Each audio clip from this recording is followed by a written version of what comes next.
wasaaradda maaliyadda garaalaha kadibna liiska waxaa loo soo gudbinaya oo go'aanka lagu gaarayo Nairobi oo hay'ad caalami ayaa ku lug lahayd taas horta waxyaab la ila naqatay saaxiibaday waxaan u sheegay inkastoo oo Soomaali ajnabi isugu jiraan inaan booskaas u socon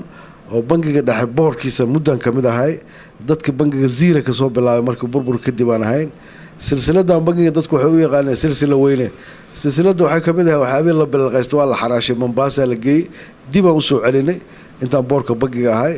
markii dambana boorka waxa iska uga tagay oo siimo wada karin markii waxa la ilaalinaa conflict of interest waxa la yiraahdo hay'ado kale oo u shaqeynay iyo bangiga dhexdeena is anfacayna arkay in boorkiisa ka tirsanaado anoo ilaalinaya sharcigaas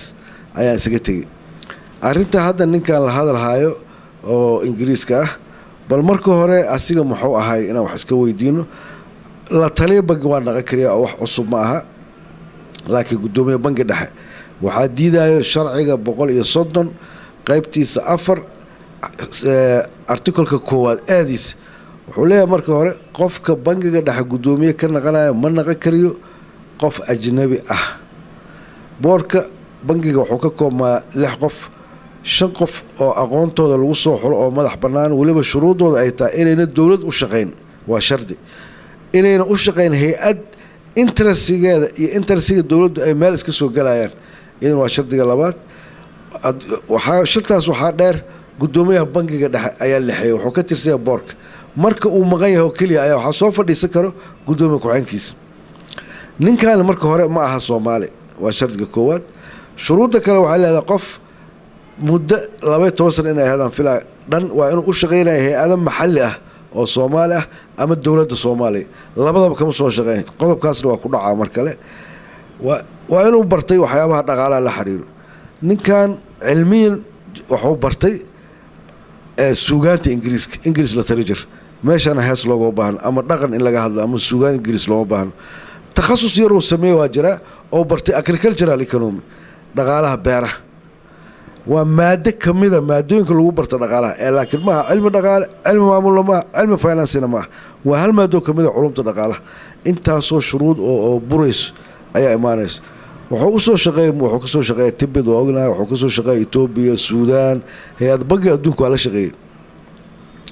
inkastoo dadka badan oo yiraahdo bangiga adduunka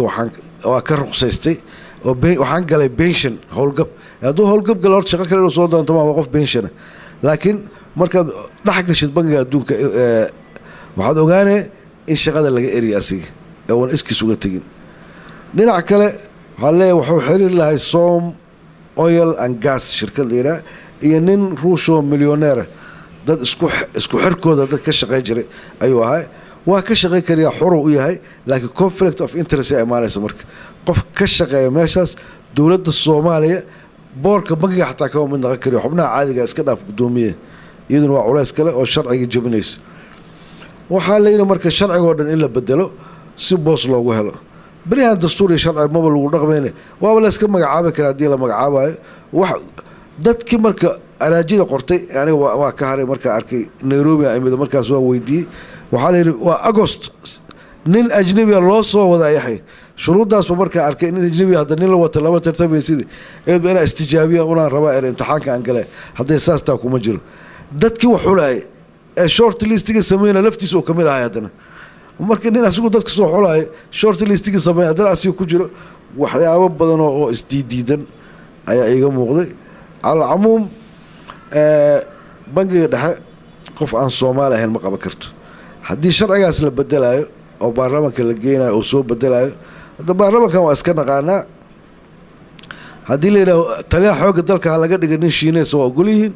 hadii la yiraahdo taliyaha booliska in Kenyatta laga dhigo waa ogolyihiin wax hadda ajnabiga laftiisa definition badan u baahan oo hadii hadda ninka passport Soomaali oo qaato Ingiriisna oo wato oo laakiin horeeyay waxa watay Sweden Soomaalina waa wato maxaa laga rabaa waxyaabo badan oo wali aan la kala cadeynaa jiro laakiin sida adduunyada loo badan yahay bangiyada dhexe ee wadamada iyo taliyaasha ciidamada iyo waxyaabaha sirta ku saabsan oo dhan looma dhiibo xataa qof dhalasho ajnabi wato xataa hadduu waddankaas u dhashay talabaad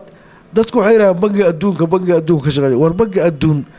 iyo bangiga dhexe isku shaqo ma yihiin waa su'aashu bangiga dhexe adduunyada waxaa jirta 9 factions waxa la yiraahdaa 9 shaqo oo bangiga dhexe u gaar ah inkastoo anaka 8 hadda ay tahay hal qodob oo kamid oo bangiga adduunka oo qabto ma jirto isku shaqo ma bangiga adduunka lacag soo ma daabaco meel oo lacag ku xareeyo oo dawladdu ku xareeyo ma qabiyo shaqooyinka laga rabo bangiga dhexe waa ka duwan yihiin bangiga oo adduunka bangiga adduunka waa bangi siyaasadeed dawladda caawiyo accountant ma laha wax ma laha dhibaatada kale oo jirto waxay tahay haddana haddii nin ajnabi aad uga dhigto bangiga dhexe haddii bangiga dhexe nin ajnabi aad u dhiibto bangigu ama xafiisyada dawladda waxaa la amray oo sharca inay ku shaqeeyaan afka Soomaaliga agaasimayaasha qaybaha joogo ma jiro mid yaqaano af Ingiriis qaarkood asuul af Soomaali ma yaqaan amiin say isu fahmaan markasta wuxuu u baahan qof tarjumaad ah marka warqad kasta in loo tarjumo oo bangiga dhexe marka shaqada dhaxda ah dokumentiga waxay ku shaqeeyaan af Soomaaliga ma yaqaan ninkaan dadka shaqaalaha oo la contact gareynaya oo bangiga oo shaqaalihiis kamid ah qaarkood ma yaqaan af Ingiriis isma fahmayaan marka wax aan aqaanin meel aan aqaanin laga raraa marka arrintaas waa ila culus tahay laakiin haddii maslaxad loo arkay hadda ciddii u aragtay inay sharciga horta soo bedesho oo sabab loo bedelan ay tahay nin ajnabi ah shaqo siinaa darteed ilaa macno kale oo bangiga lagu horumarina ma ah ninkan muxuu ka qaban karaa beesha caalamka ma ku qancay oo lacag may kugu siinay nin ajnabi bangiga dhex u dhiibtay maya waxayba ku arkay waxa daciifnimo ina bangigaagu bangi kale oo xiriir leenaa jiro oo ay ka qayb galaan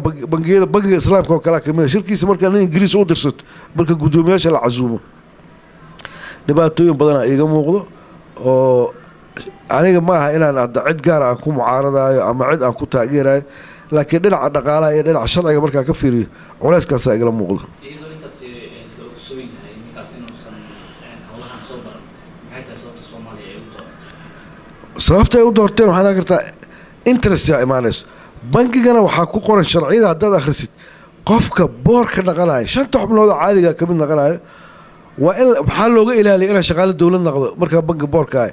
dan dawladdu leedahay marka bangiga dhexe waa anti autonomy waa hay-adka madax bannaan dadka qaar waxay aaminsan yihiin bangiga wasaaradda maaliyadda hoos tago ma hoos tago wada shaqeynaa ka dhexayso bis haddii waxaa loo diidaa marka adoo isla dawladda Soomaaliya u shaqeeya waxaa laga ilaalinaa in interest wasaaradda aad u shaqeyso marka miisaan soo gudubsanayso marka kharaj dalbanayso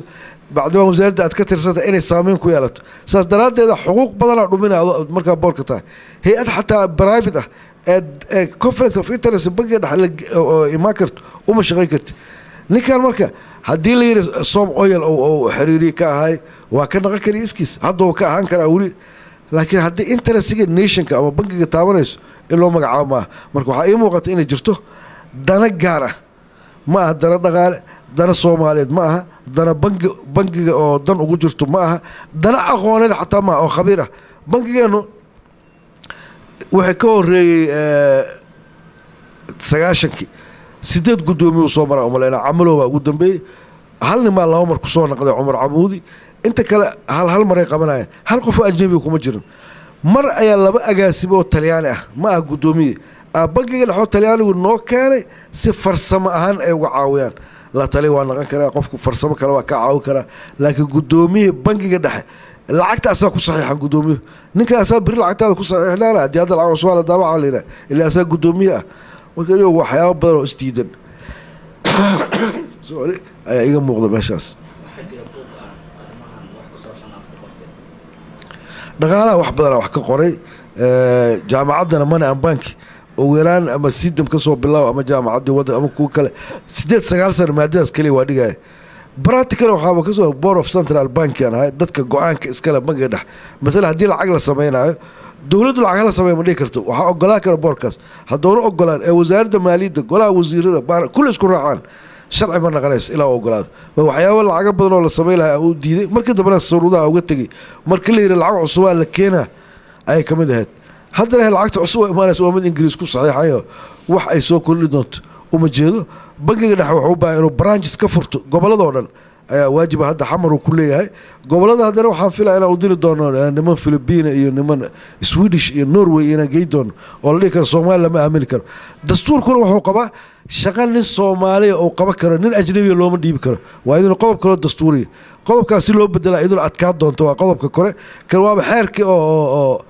hoos oo bangiga dhexe laakiin meeqa Soomaaliya qaba karta jagadan marka واسلايا ودك ولقى أما دبده هدي لقى صغروري ويران صدن إلى أفرت قف أو شروطاس بوحكرت ولا هلا لكن قارب بدن أغسطس ومركي أركان إن اللي واحد أنت هذا الشغل إسكما أبلا جرينيس هدي أبليكيشن كنيك أدو جينيس أو يعني لوط هدي قوان كنيروب اللي وصوا جاري وحياة بدن قفل بركو أوجادوري قداه